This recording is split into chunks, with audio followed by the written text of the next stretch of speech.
Well, the first impression was going to be what everybody said about this hall before I got here. In what did you say? It was in 2004.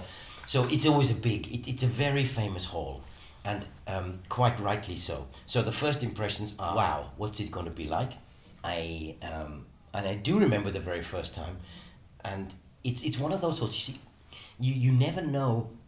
Any musician never knows what it really sounds like for the audience. So you spend all your life thinking or hoping that what you do is going to come over there.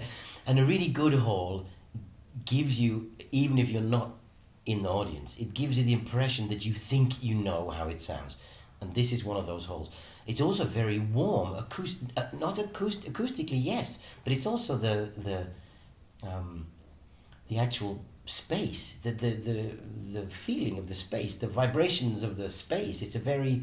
It invites you to play music. So I was a little bit, I was very excited about coming. Don't forget that part of the hall is the people in the hall, and I think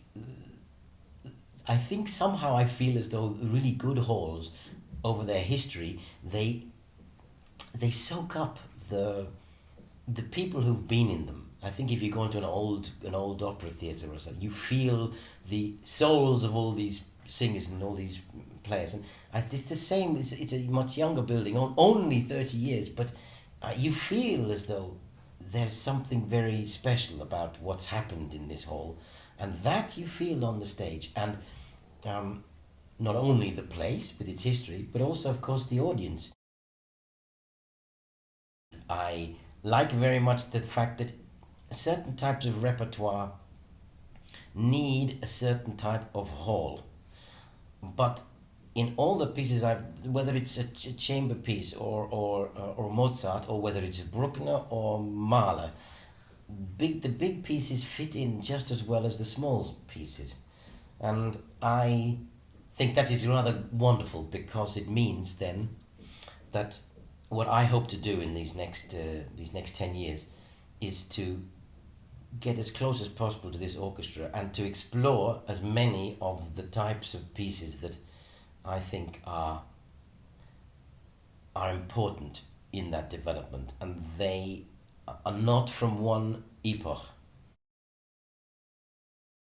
30 years seems like a long time, and it's very good to celebrate. And but it's just the beginning of this whole journey, I think. And already in 30 years, I'm sure if one looked at which artists, which orchestras, which conductors, which musicians have played in this hall, it has a history and a collective that is, it's such a fruitful place. I'm sure this hall just grows and grows. I think it gets better each time I go there. So I wish the hall more success